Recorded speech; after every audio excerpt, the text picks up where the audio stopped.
My friends, history often turns on a single moment. A moment that forces us to stand taller, to confront uncomfortable truths, and to ask ourselves, what kind of future are we willing to fight for?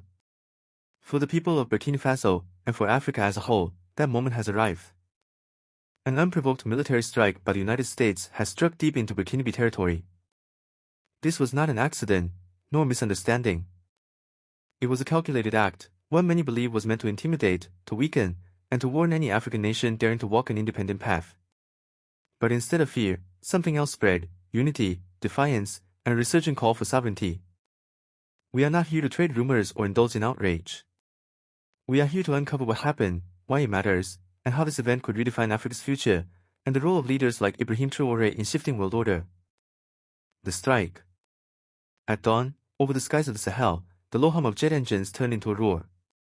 At exactly 上午5点42分, two precision-guided munitions struck a rural outpost in Itanga province. The government confirmed 3 deaths, 2 soldiers and 1 civilian, 7 others injured, and the destruction of a key communications tower linking security posts in the north. Burkina Faso's Ministry of Defense traced the strike to U.S. Africa Command assets stationed in Niger, nearly 380 miles away.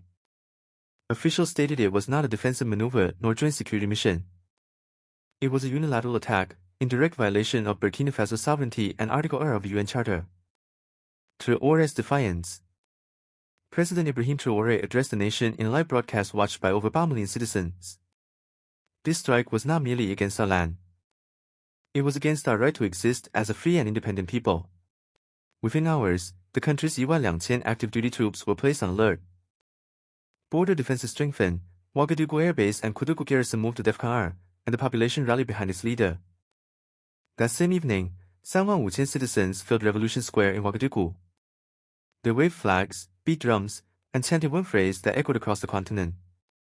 Our land, our right, our future. Continental shockwave. The strike quickly became more than Burkina Faso's problem, it became Africa's problem. Within 12 hours, the African Union convened an emergency session, attended by foreign ministers from 40 nations. Traoré addressed the assembly. If the sovereignty of one African nation can be violated without consequence, then none of us are safe. Burkina Faso will not stand alone. And I believe neither will you. From Mali, Guinea, and Nigeria, to traditionally U.S. aligned states like Senegal and Ghana, African governments demanded answers. On the streets, demonstrations erupted. 5万英寸 Bamako, Mali. Candlelight vigils in Conakry, Guinea. Protests in Nairobi, Kenya. For the first time in decades, Africans spoke with one voice. Foreign strikes without consent would no longer be tolerated. Global fallout. Washington framed the operation as an anti-terrorist strike, but failed to provide evidence. The UN Security Council saw heated debate. Russia and China condemned the US, France urged restraint, while African diplomats demanded accountability. Media coverage fractured. African outlets emphasized sovereignty and solidarity. Western outlets highlighted instability and extremism. On social media, Africans accused global networks of minimizing the core issue, Africa's right to self-determination. Meanwhile, Russia, China, and Algeria moved quickly, offering support to Burkina Faso.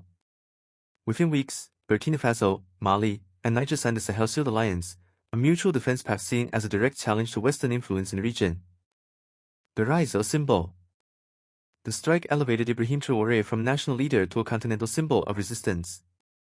His approval ratings surged from 62% to 78%, with many viewing him as a new face of African dignity.